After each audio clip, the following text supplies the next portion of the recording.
Hello. Hi.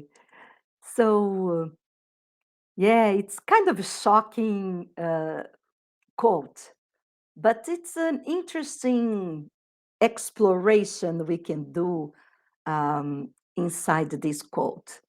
The average person dies at 25, hmm, but is buried after 86. The first time I heard this author saying that, yeah, I got pretty shocked, but I understand that when you abandon your dreams or when you do a bargain with your dreams or we give up on your dreams, that's when death happens.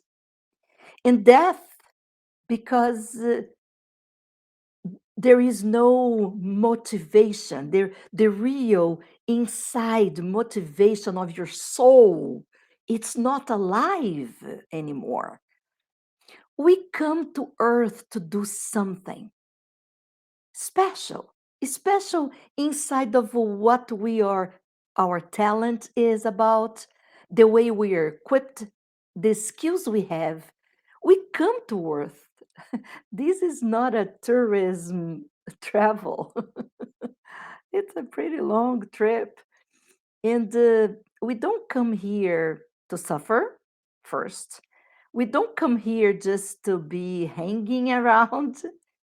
We don't come here to be billionaires, what is pretty good if we become a billionaire. It's no problem about that, right? Once we get this honestly. But we come with a sense of something to do. Some people do. Martin Luther King, Gandhi, and many other amazing people that did huge things. But even in our modest contribution, we come to Earth to do. Oops, sorry, I don't know why it has a sound. Uh, we come to Earth to really accomplish something. I don't know what you believe in terms of spirituality, but there is a something that we come to do. And it's a natural desire. You see a kid playing, you see that the kid has the interest towards some special things. The kid already likes to put things together or to put things apart. Other kids are more outdoors. They like sports. They like to go to the bike and run. And some kids have a lot of energy. Some kids are more quiet, right? Some kids like to be around adults. Some kids don't get bored about the conversation of adults. So when you observe your kids, they already come with their characteristics and the desires and the interests in some special things. Yeah, they come with something to do here. And for one reason or other, sometimes with the best intentions, parents, teachers, siblings, and other relatives and friends, they kind of deviate, or the kid itself start getting very engaged. I see kids that change career because the girlfriend or the boyfriend is going to that other university. I see people change their mind because not because they are just ripping apart what they really came to do. Why? To be a contribution to our society and also to be a contribution for self, because to do something that you're happy, that you like, that you love, you don't even feel you are working.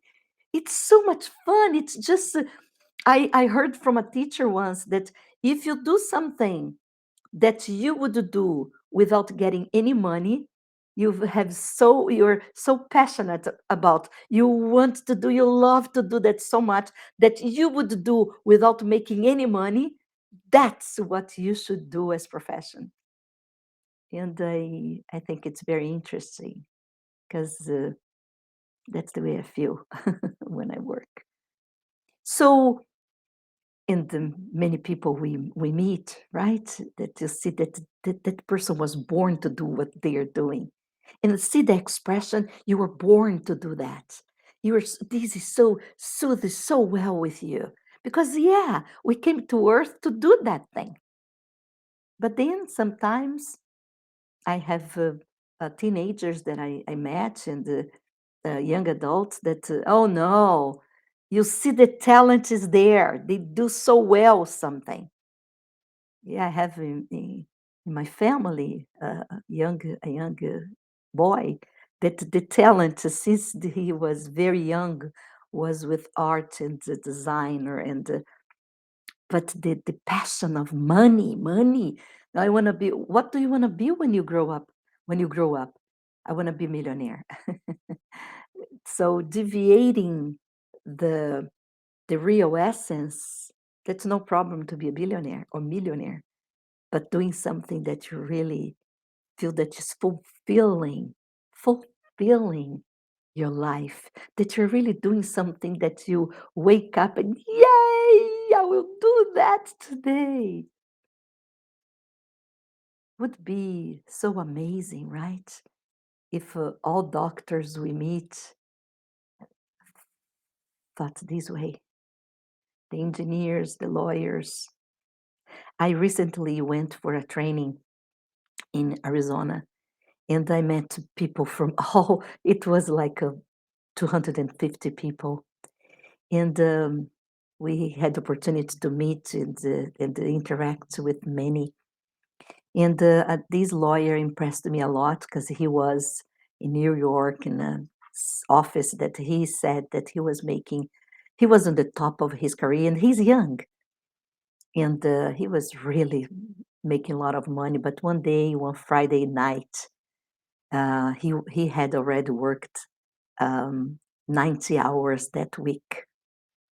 And his friends were texting, they were this bar or this or that, and he was still working. And he was defending one of these scandals that we had in the past 5 years.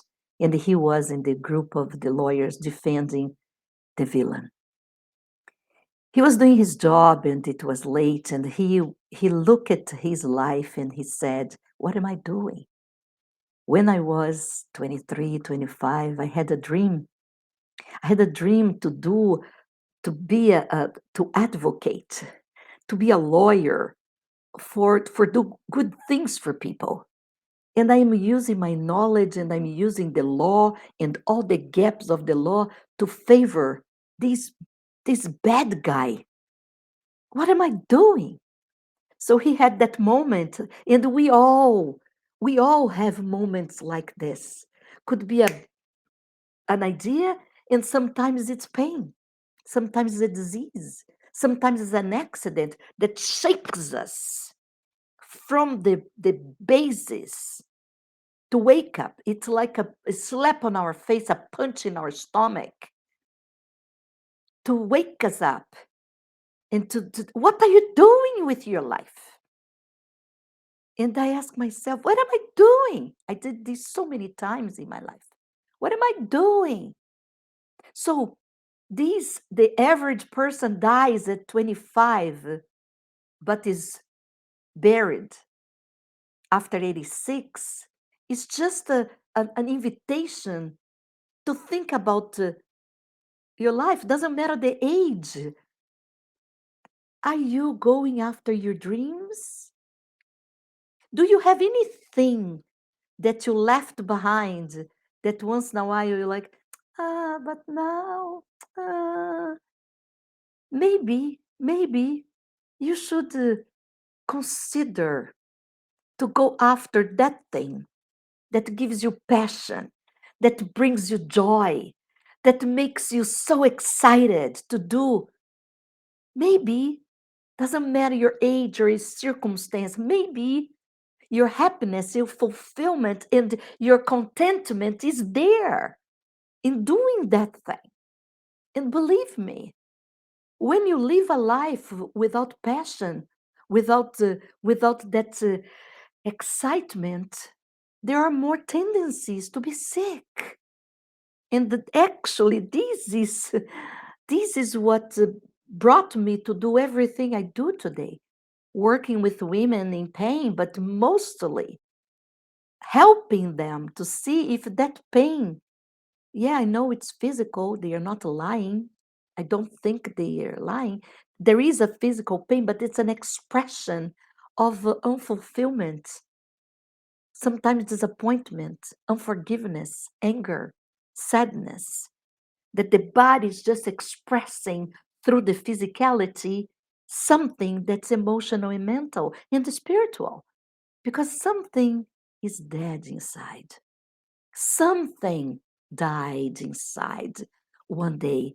The author said 25 could be any time, could be any moment in your life that you're going towards one way and you are excited about and you change just because a thought, a news, some friends, then the TV, some fear.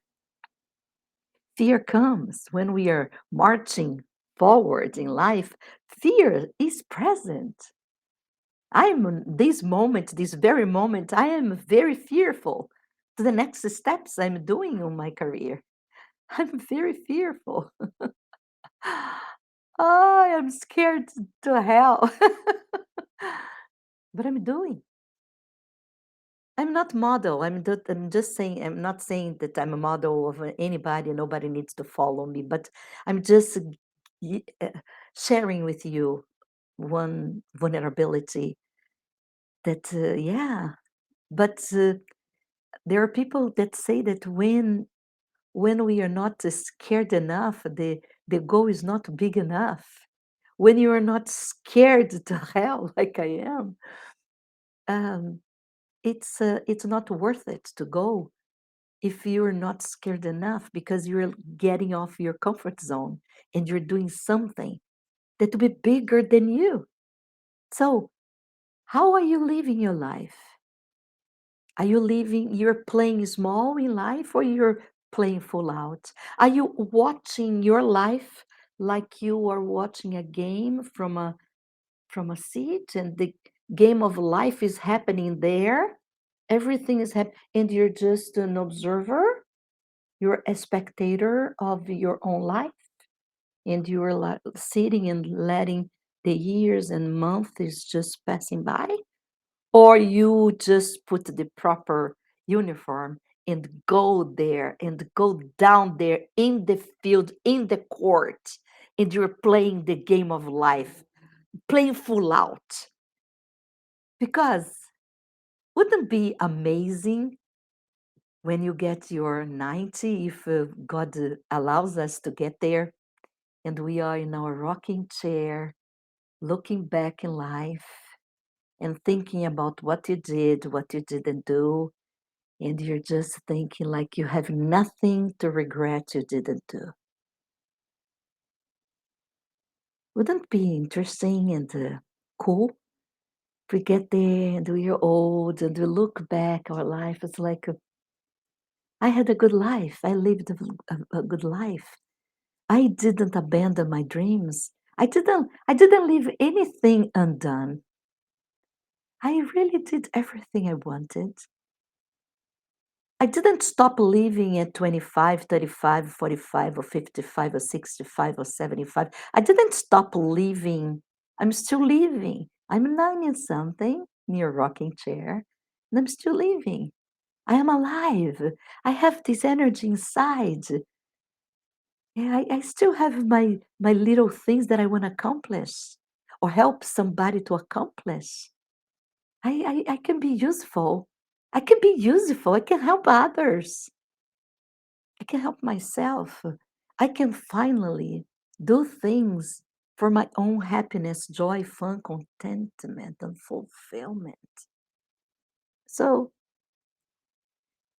my name is Katia Ferreira, and I've been in the medical field for many years in the holistic and coaching, hypnotherapy, and lots of things I've been accumulating in my knowledge and integrating as I was learning to do a transpersonal coaching today. That's what it is seeing a pain, or a person sometimes comes with a pain or stiffness or after an accident or surgery, and I don't zoom in only in that part of the body.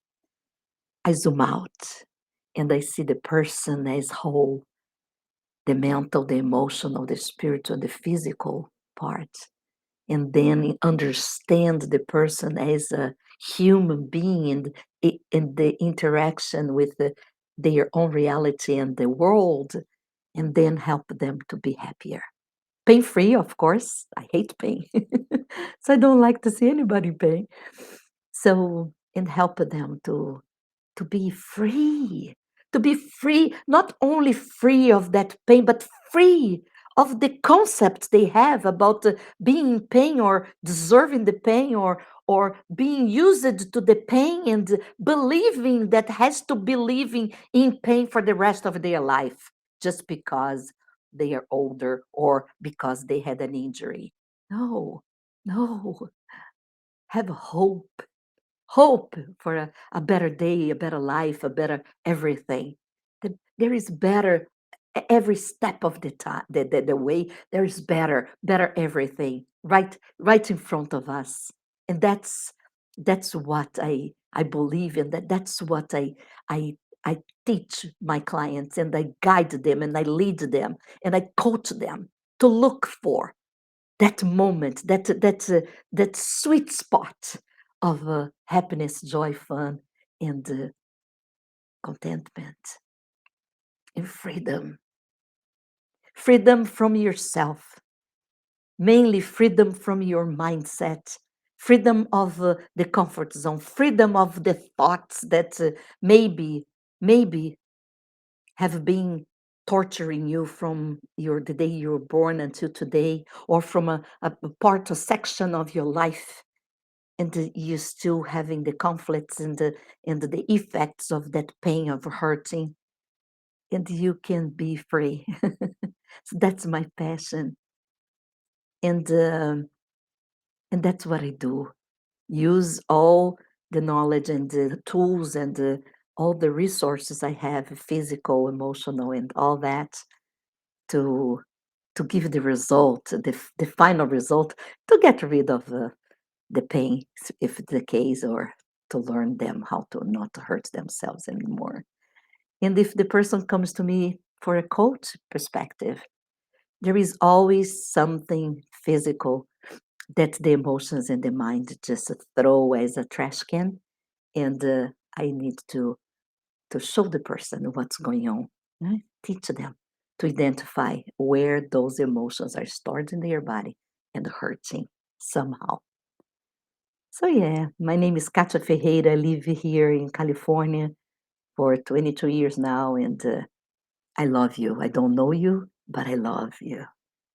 I have this fraternal love that that way of loving and expressing my love through my hands, through my eyes, through my voice, and always learning more and more and more, um, to offer more for you to be free and happy the way we all deserve.